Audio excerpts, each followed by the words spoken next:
So welcome back to our studio. Now we're going to cover a topic which is not in this year's Congress program. And that's what we're going to talk about. We're going to talk about meeting format and program design. They say that if you don't change 10% every 10 years, you've got to change 100%. If you don't change 10% every year, you have to change 100% every 10 years. Meetings have looked pretty much the same for 100 years, I think. And the question is it not time to change the format of our traditional congresses? With us to discuss this, we've got Ruud Janssen from TNOC. Ruud is, I would say, one of the world-leading experts in meeting format design, and he doesn't design any boring conferences. We've got Ben Hainsworth from the European Society of Cardiology. There we go. And I know that the congresses you do, they have a number of different formats. Indeed. And we want to talk to you about that. Let's start with you, Ben. Tell us first a little bit about who you are and what you do and what's your association. Yeah, my name is Ben. I work at the ESC, European Society of Cardiology, which is one of Europe's biggest associations. We have the luck to have a headquarters. We have our own in-house PCO, among many other expert teams, and we've been organising primarily the ESC Congress since for 20 years in our headquarters. And how big is your in-house Congress team? We have a devoted team, really, of events people of 35. But there's over 100 other people who are doing various other activities, of which many support the Congress, education, IT, marketing, and so on. Yeah. And one of your congresses is one of the biggest ones around, at least in Europe, isn't it? It is the biggest in Europe, and I believe it's the third largest in the world. And what does that mean in numbers? 30,000 people regularly. Yeah. And let's talk a little bit about designing the formats for a medical congress. Do you do it live? Do you do it virtual? Do you do it hybrid? Do you do presentations or discussions or interactions, or what are the things you play with? Yeah, I mean, we don't try to recreate the Congress every year, but the Congress is evolving. I mean, we're now a multi-generational event. We're far more international than we used to be. So we have to constantly evolve not only the content, but the way that we present that content and the way that we involve the audience in our ongoings. I think it's probably one of the keyest words, most important things, is to really get that participation. I think the days of lectures of one person standing there behind the lectern speaking very solemnly as though doing a university lecture for an hour and a half doesn't really work anymore. It's good for some things, for keynote lectures and so on. It has its value, but I think people are now expecting a far more interactive experience, be it virtual or face-to-face. And do you do hybrid virtual congresses? We do. I think that compared to many other organisations, we do a lot, but I still consider it to be somewhat experimental, and it certainly hasn't become a core element of our business model, so to speak. But we are experimenting and pushing the boundaries and seeing what is appropriate, what works, what really creates value, or what, on the other hand, might actually alienate people or completely miss the point. So we're evaluating. Let's move to you, Ruud. This is your everyday life and consultancy to create sometimes quite crazy formats, and we're going to have an autopsy, I think. Yes. But not in his world type of autopsy, is it? It's not a human autopsy. We'll be testing a hypothesis. And the hypothesis is, does user-generated content deliver value for all stakeholders? And that will be the hypothesis. And we'll be literally slicing up and dicing up a conference that took place last month of the European Society for Radiology. And we have their creative director, Andreas Diesenreiter, and together we will put on our lab coats and start dissecting. This was actually inspired by a session designed by Eric de Groot at the Fresh conference in Copenhagen. Some time ago, and what we want to show is that repurposing things that are done in different ways and recombining the elements is some of the magic that people have at their disposal. And the exciting thing is, besides the internet, I think events are one of the only, let's say, horizontals that covers pretty much any topic and every topic in the world. It's up to us. There's a congress for everything. There's a congress for everything. People meet around everything. When there's problems, when there's joy, when there's all sorts of things. What we kind of need to figure out is, what are those components and those elements that we can use, right? How can we prepackage them? How can we use them effectively?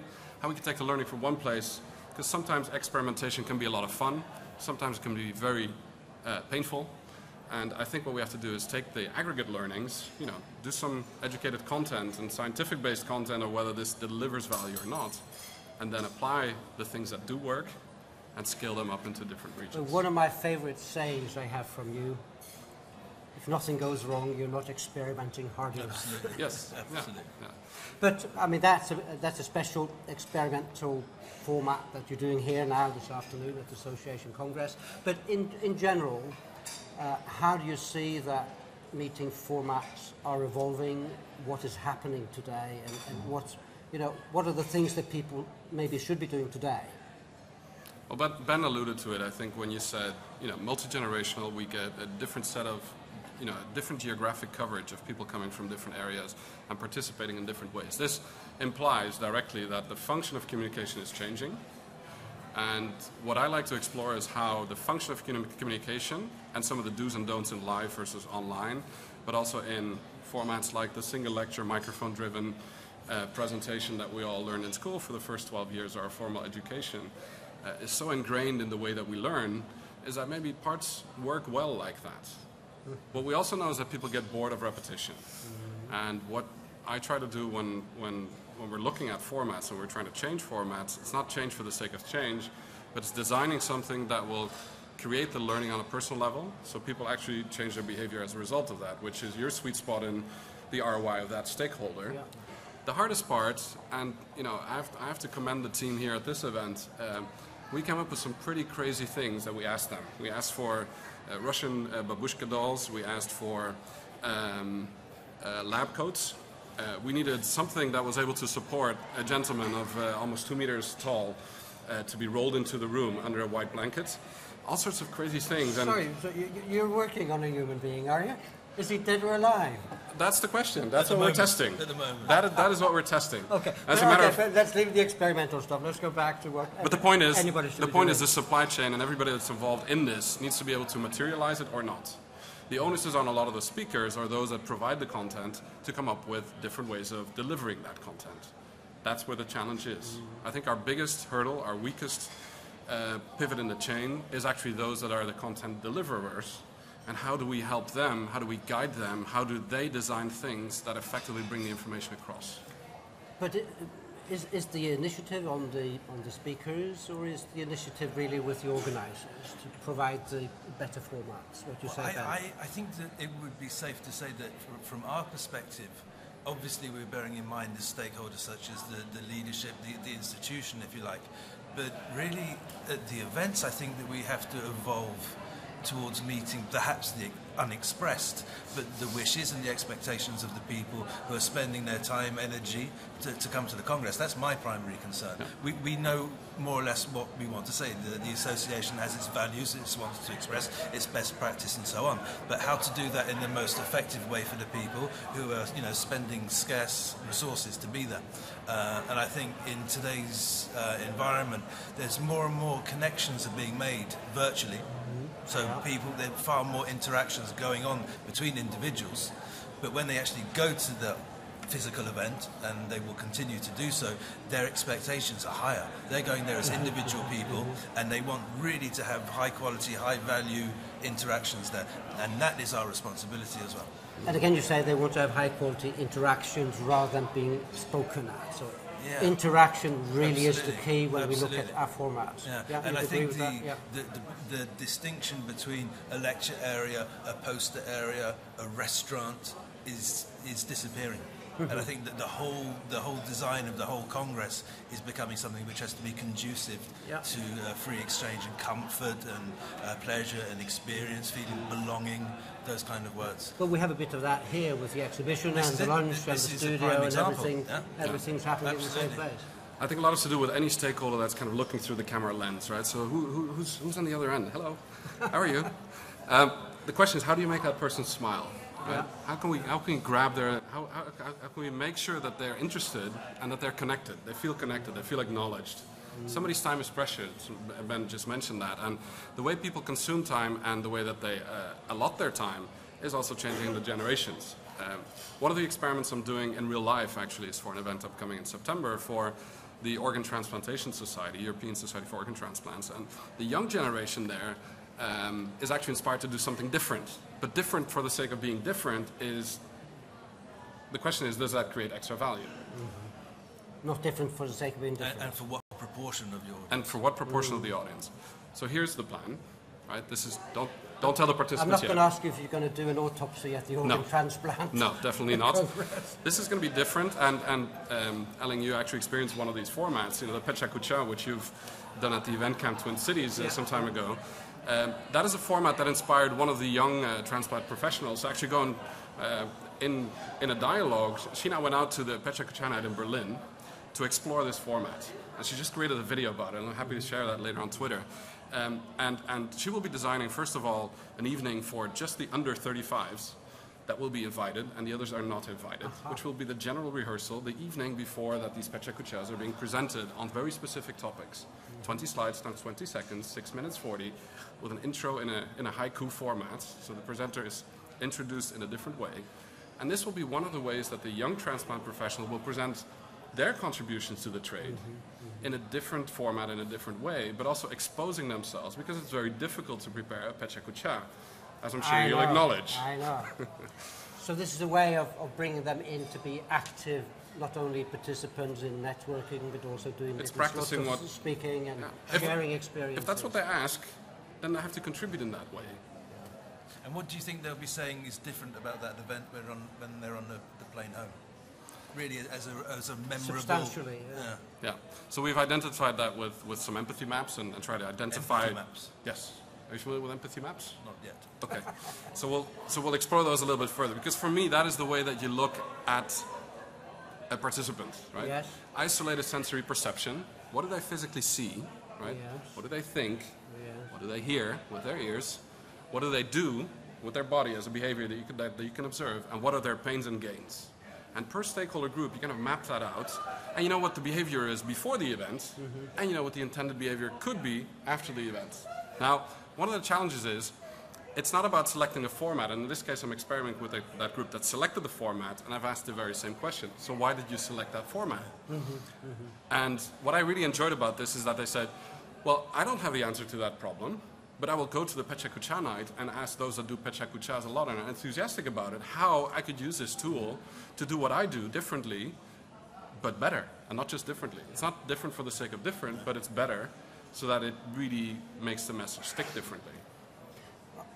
Time flies. This has given us a lot of food for thought. The world is going to be different in the future, no doubt. We're going to both bend now. Sorry about that. We're going to bring someone else on, and we're going to ask Ruud to stay.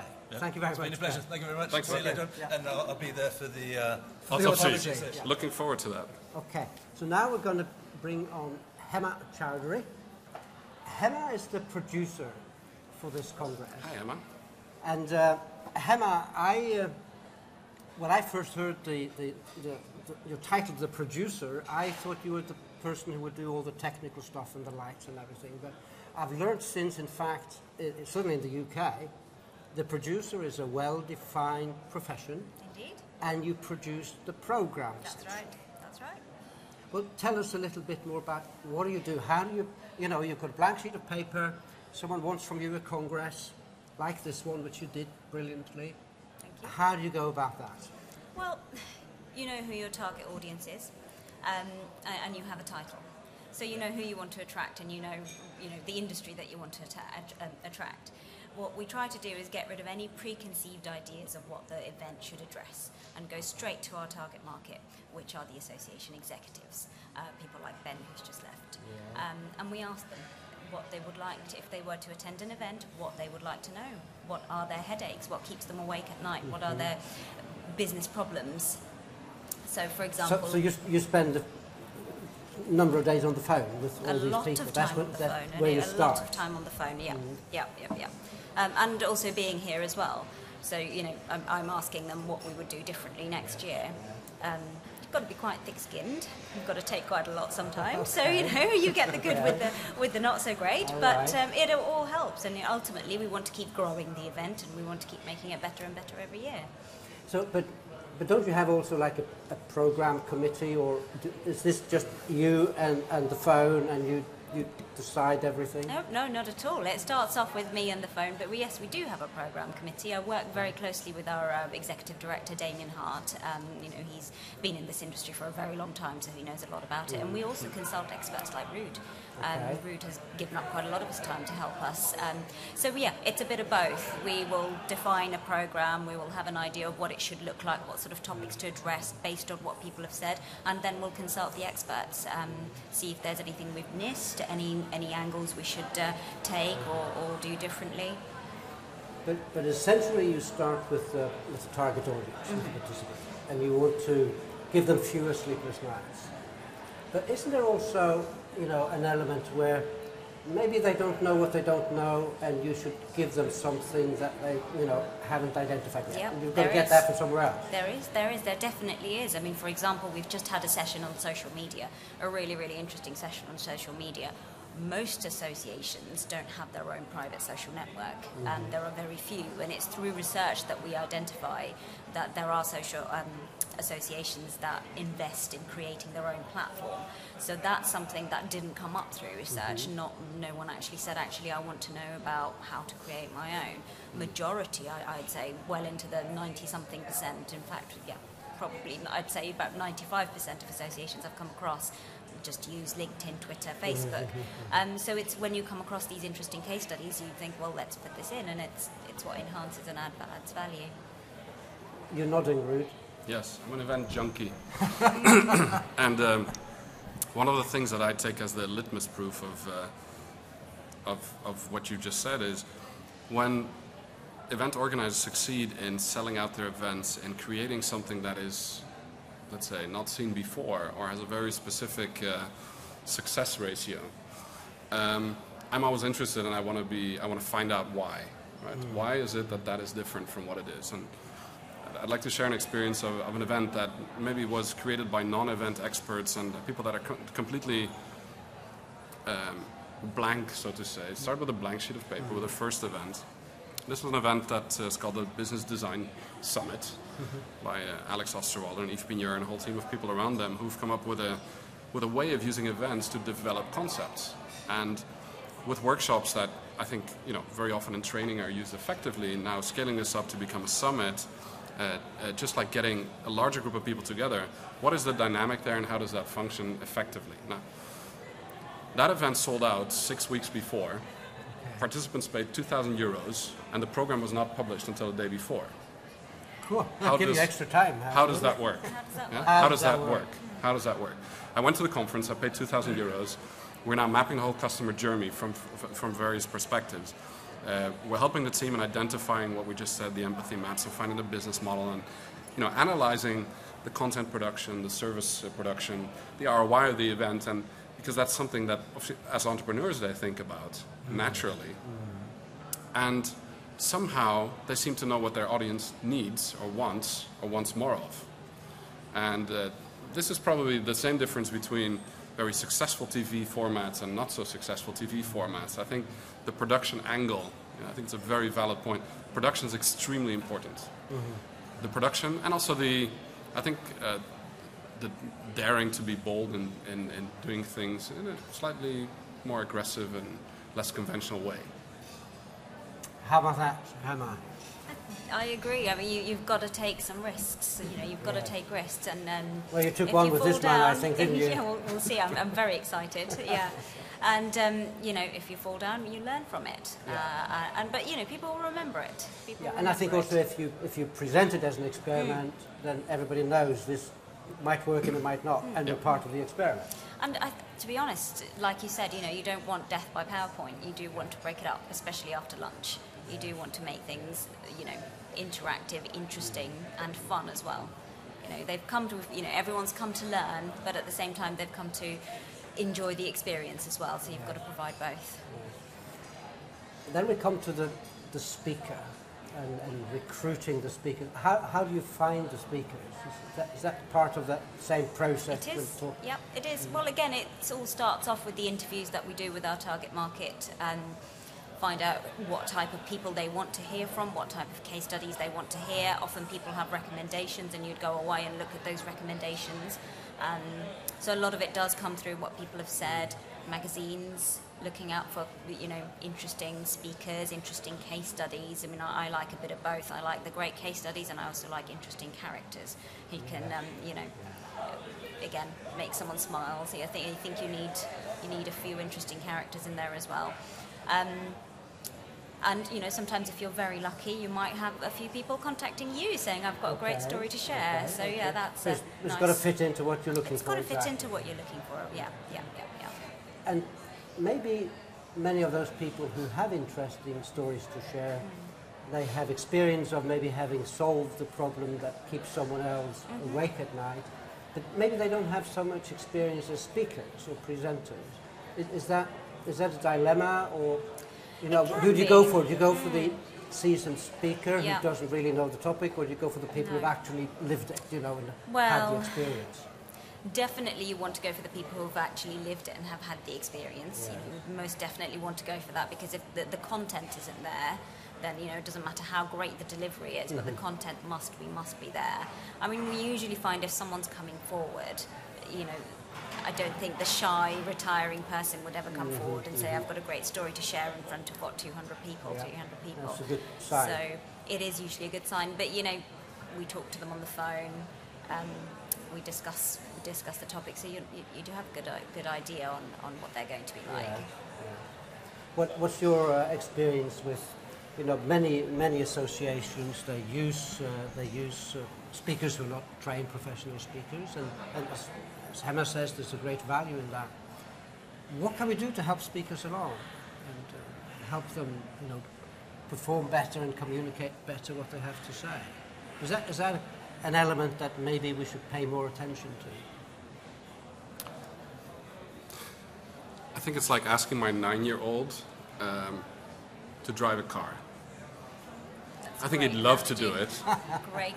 He'd love to do it. I think he'll be pretty good at it. Only his feet are too short, right? So it's going to take a while for him to grow into that role. And surely, you know, another 9 years, and he will probably be driving that car. I think we shouldn't rush into this.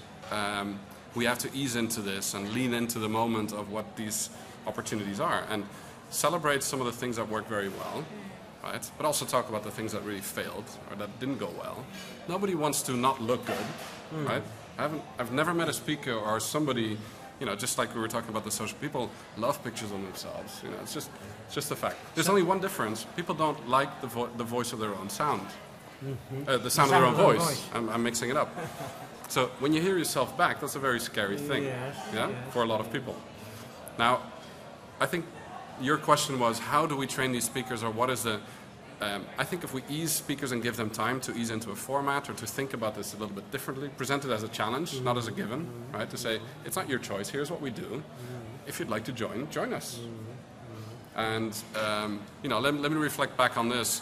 I know that, let's say for a fact, you're a very comfortable and professional speaker, yet when Adrian Seagar proposed at Event Camp Twin Cities this idea of Pecha Kucha, you jumped at the moment, and at the same time there was a stretch, I think, of creating a Pecha Kucha, and in this case it was a specific format for all of the speakers, but it also created an ecosystem where everybody had the same problems to kind of grow into that role. And the audience was prepared for the fact that this was an experiment, and I think that's how you deal with it, manage the customer expectations. That makes it easier, of course, when you know you're party to an experiment. But the speakers want to look good, so if they have an offer for some help, maybe starting off with helping them with their presentations, or, you know, whatever help they feel they need to look better, they should all be thankful for that. Are they?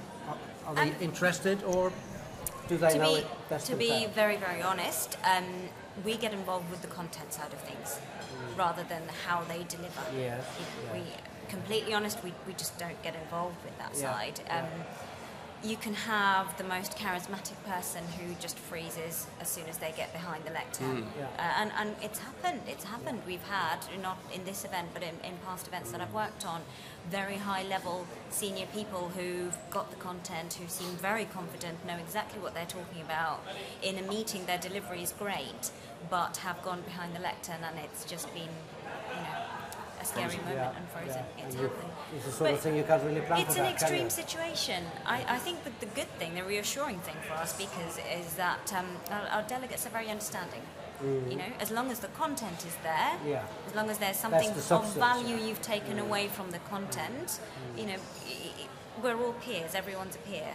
So yes, you know, it's great to watch the very charismatic speakers and hear what they've got to say, but most importantly, you've got to, you know, you've come here and you want to take away valuable insights that you can go and implement, and if you get that, then our delegates are very understanding. And it's also a bit of the responsibility of the organisers to make sure that they make them feel comfortable, that they have a comfort monitor, that they are properly introduced, that there is a speaker's room to prepare, and there's a lot of sort of things that can make them feel more confident in that situation. Is that your experience, Ruud? Yeah, and I think this is an example of, you know, the way that you condition that ecosystem of how the customer journey of this speaker or this moderator, or that's very determined for their mood. You know, people exude their mood. If they're in a good or a bad mood, then that reflects in the way that they present. So I think exemplary customer service is one of the critical things. A lot of meetings have mastered that very well. Others are still struggling. It's also a budgetary question, obviously. One of the things I think, let's say, just to go back to the speaker role and how can they change, it's I think what needs to be done, and what I think we're about to start creating very elaborately, is a whole set of tools that will enable you, although you're not a carpenter, to become a proficient builder of successful formats of delivery, right? So frameworks, flat pack them. Yeah, flat pack them, put them in a warehouse, and the ones that are successful, you can choose from which ones you want and actually repackage them with a very simple toolkit to put them together. This is something that we're currently working on, but in practice what it means is that you help somebody and guide them through a process, right? An event, building a story is not something that's easy to do. Those that have written a book know how difficult it is, right? But there are tools to build a good story, and there are tools to build a good session format. There are ways of slicing and dicing it into chunks of methodologies, timings, components, that if you look at the big problem, it's big, but put it into smaller modules, and all of a sudden it becomes feasible. And somebody can present you with a toolbox, and you can start putting it together. That's the future. I think that's a way that we can help speakers or improve specific formats. It's also a way that you can structure discussions more elegantly. Let me give. Can I give one example? One very quick one. One last one. Yeah. So last week I was doing a workshop with Mike van der Vijver in Milan with Italians, and we were testing hybrid event design and live meeting design. And we did an actual exercise where people owned a chocolate company, and the Italians had to convince the Swiss of what 2 chocolates out of 5 they were going to select. They could use the hybrid meeting format and test that in the afternoon, and have a live meeting format and actually deliver that in the afternoon to the other group. One of the remarks that really struck me was the Italians said they never realized how difficult it is to speak sequentially, one after the other instead of all together. And hybrid forced them to speak one at a time. Right. So sometimes cultural components can be filtered out through techniques. You know, and this is an insight of last week. The unexpected, yeah. But also structuring that discussion in a 50-minute time slot made them think so carefully about how do we structure that 15 minutes. Very good. And ultimately they delivered a very, interesting format. Developing a better content. Give them constraints, they'll become creative, then the format will turn out a lot better. That will have to be the final word. Thank you, Hema. Thank you, Ruud. Thank you, Elling.